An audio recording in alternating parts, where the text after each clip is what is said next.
I think now the title is firmly in Liverpool's hands to lose now. It really is now. Liverpool have both hands on that Premier League title. Match day 22 in the Premier League underway this weekend. Here's a look at Saturday's Premier League results. Bournemouth with a huge 4-1 win against Newcastle. Crystal Palace get the 2-0 win against West Ham.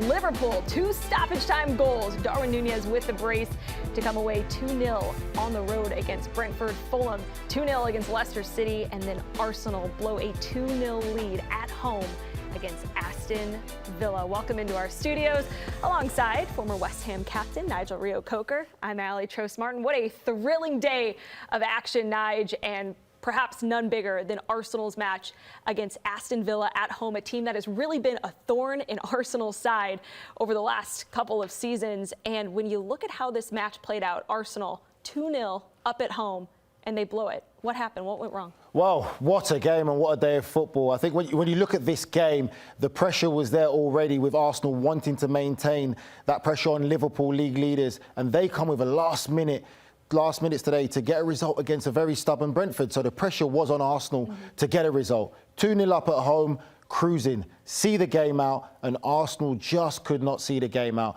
And we're talking about a game without the influence of Saliba. They're already missing Saka and his influence that he brings to them in the attacking sense. Now to lose Saliba in that back line, and Thomas Partey had to play right back again. They couldn't hold on, and credit to Aston Villa to come back into that game and get a point at least. Mikel Arteta missing key players on both sides of the ball. This is the first game in the league since 2021 in May that both Saka and Saliba have been unavailable for selection for Mikel Arteta. And really, Nige, the whole conversation around Arsenal lately has been this team needs a striker, this team needs to add depth in the attack. 2 goals today, a few other key chances, a goal that was called back for a handball in the box.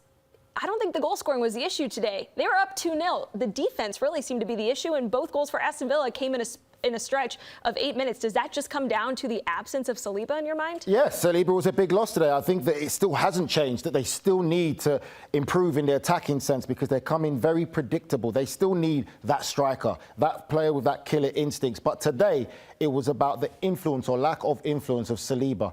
Him in the back line plays such a big part for this Arsenal team. We talk about Thomas Partey having to play right back. And if you look at the equalising goal, the Ollie Watkins goal, it was Partey who loses Ollie Watkins in that back stick.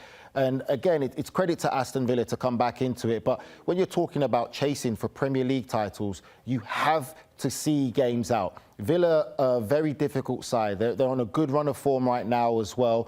Arsenal at home, if you want to be Premier League title winners, you have to see out games like this. You cannot afford to let a club like Aston Villa remain in the game. They weren't great. They were far from great. And I've got to give credit to Aston Villa. You know, they lost Onana, a key player for their team in that midfield area. And in came the young kid, Bogard, 21-year-old, Feyenoord Academy graduate, playing alongside Kamara. And they grew and came back into that game. So credit to the changes that Unai Emery made. But I think for Arsenal fans, it's going to be a real tough pill to swallow when you're 2-0 up against a side that's pushing for a top 4 while you're trying to push Liverpool all the way for a Premier League title. Yeah, Arsenal in second place in the standings, 6 points behind Liverpool, who also have a game in hand. We seem to talk about this each week after each set of results, Nige, but after what you saw today, is this title race done and dusted for Arsenal? Can they find a way to close this gap? I think now the title is firmly in Liverpool's hands to lose now. It really is now. Liverpool have both hands on that Premier League title. They still have a game in hand.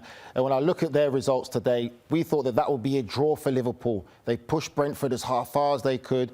Darwin Núñez with a brace in the 90-plus minute. Those 2 goals that Darwin Núñez scored today could be the most important goals he ever scores in his Liverpool career. I will go and say that because it's when you get this type of result against a team as well, another difficult team to beat in Brentford. 90 minutes, you get 2 goals. You win that vital 3 points in the Premier League title race.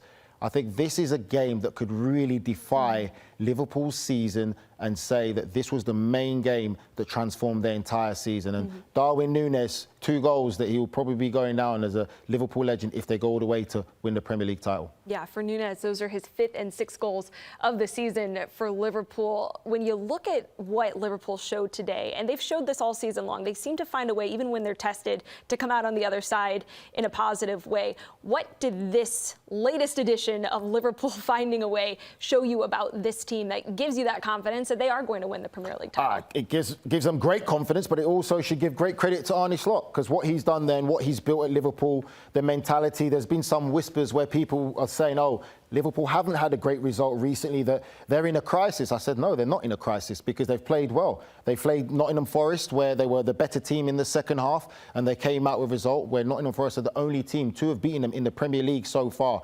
This Brentford game was going to be a test for Liverpool. Liverpool passed the test. Arsenal's game today against Aston Villa was going to be a test. Arsenal did not pass the test. They could not get the job done. Liverpool did. So we're seeing the difference in the dressing room, in the character and mentality, and you'd have to say it's massive advantage to Liverpool on today's results. We've got to give Aston Villa some credit too. This club is on the upward trajectory, and Ollie Watkins gets on the score sheet. It's really been him and John Duran who have contributed in a big way in the attack for Aston Villa. What have they revealed to you with the way that they came back in a span of just 8 minutes today to rescue a point on the road at the Emirates, a difficult place to play? Well, it's credit to Unai Emery again. We know, you looked at that game there, Ollie Watkins had a great chance early on in the game when Partey gave him a throw-in clue to put him through on Arsenal. He just puts that over the bar. And you would think that other managers, Unai Emery, if it was another manager, may have taken Ollie Watkins off and say, right, I've got John Duran, let me force to play him on. But he kept faith in him and he came, and when that moment arrived, he got Villa back into it, and he still had the luxury to bring on John Duran later on into game to have an impact. Both players right now are pushing each other, and I think that's what you need in a healthy squad.